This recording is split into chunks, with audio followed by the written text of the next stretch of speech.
कर्म फल से बचा नहीं जा सकता। याद रखना, कर्म के लिए मनुष्य स्वतंत्र है। वह चाहे शुभ करे या अशुभ, इसकी उसे पूरी छूट है। शुभ का फल सदा श्रेष्ठ होता है और अशुभ का निकृष्ट। इस शुभ अशुभ के भेद के लिए भगवान ने मनुष्य में विवेक बुद्धि का समावेश किया, ताकि जो उदात्त हो उसे अपनाए और अनुदात्त का परित्याग करे। इतने पर भी न जाने क्यों वह निम्न और निकृष्ट कर्मों में निरत रहकर देव दुर्विपाक, दुर्भाग्य एवं दंड का भागी बनता है। संवेदनाहीन बनकर वह नर पिशाच जैसा जीवन जीता, अनेकों को कष्ट देता वो प्रतिफल भी पाता है। एलागा वेल्स रोम का सम्राट था। यों आयु की दृष्टि से वह अभी किशोर था, किंतु अतिथि सत्कार का उसका तरीका बड़ा ही विभत्स और क्रूर था। इतना क्रूर कि कई बार तो नाम की घोषणा के साथ ही अतिथि की हृदय गति रुक जाती और प्राणांत हो जाता। एक बार उसके मंत्री वेल्फास ने मंत्री होने के नाते सलाह देने के अपने अधिकार का प्रयोग करते हुए राजा को राय दी, इन क्रूर कर्मों में संलग्न रहने की तुलना में यदि आप प्रजाहित के कार्य में तत्पर रहे होते तो आज सर्वत्र आपकी यश गाथा गाई जाती और लोगों के हृदय में आप निवास करते। इतना कहना था कि दरबार में वेल्फास के नाम की घोषणा कर दी गई। बताया गया कि आज के शाही मेहमान राजमंत्री होंगे। अपना नाम सुनते ही मंत्री बेहोश होकर गिर पड़ा, पर इतने से ही उस निर्दयी सम्राट का मन पसीजने वाला न था। मेहमान के स्वागत करने की तैयारी का आदेश दिया गया। भोजन परोसने के बाद उसे मेहमान खाने में लाया गया। सामने तीक्ष्ण कीलों वाली एक लोहे की कुर्सी रखी थी। बैठने के साथ ही एक हृदय विदारक चीत्कार उभरी और फर्श रक्त रंजित हो गया। अब तक मंत्री बेहोश हो चुका था, उसे यूं ही छोड़ दिया गया।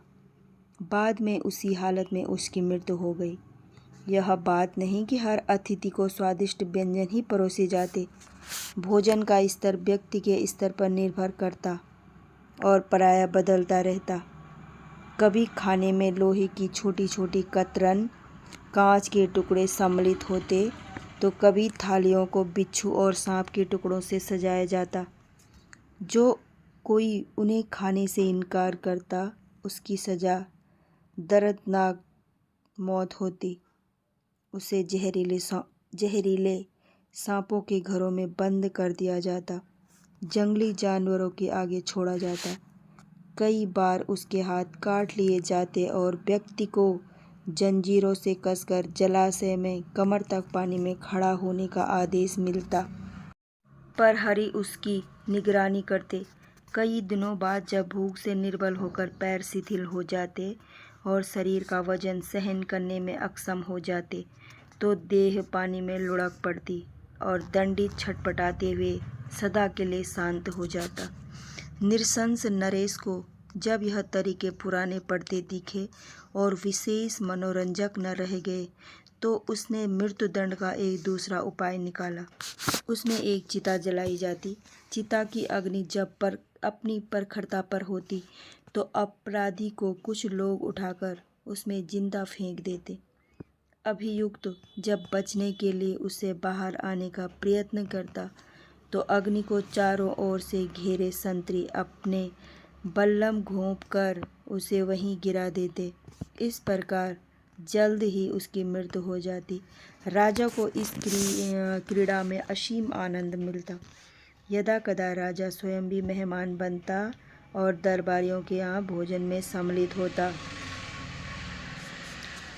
इसका अर्थ भी मौत था।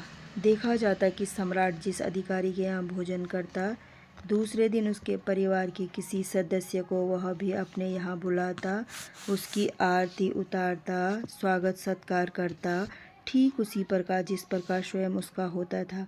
फिर उसकी आंखें निकालकर उसे भटकने के लिए छोड़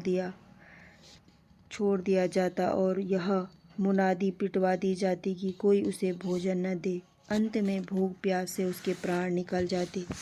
क्रिया की प्रतिक्रिया और ध्वनि की प्रतिध्वनि प्रसिद्ध है। गेंद को जिस वेग से दीवार पर मारा जाता है, उसी गति से वह वापस लौट आती है। जितने बल से किसी वस्तु पर प्रहार किया जाता है, वह भी हमें उसी शक्ति से उल्टे आघात करती है।